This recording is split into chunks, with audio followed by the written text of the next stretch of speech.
اللہ تعالیٰ کو راضی کرنے کا طریقہ۔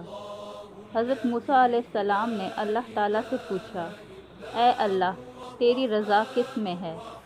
فرمایا، میری رضا میری قضا میں ہے۔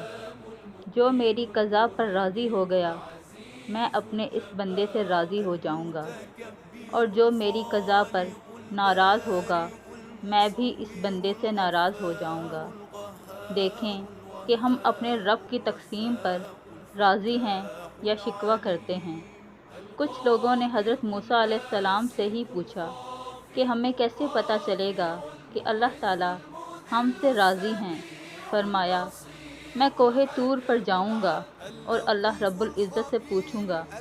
چنانچہ جب کوہ طور پر تشریف لے گئے تو عرض کیا، اے پروردگار، آپ کے بندے یہ بات پوچھ رہے ہیں۔ رب کریم نے فرمایا، میرے بندوں سے جا کر کہہ دو کہ وہ اپنے دل میں جھانک کر دیکھیں۔ اگر میرے بندے اپنے دلوں میں مجھ سے خوش ہیں تو میں اپنے بندوں سے خوش ہوں، اور اگر وہ مجھ سے ناراض ہیں تو میں بھی اپنے بندوں سے ناراض ہوں۔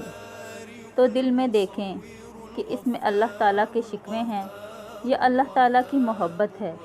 ہمیں چاہیے کہ ہم اپنے دل میں اللہ رب العزت سے راضی رہیں۔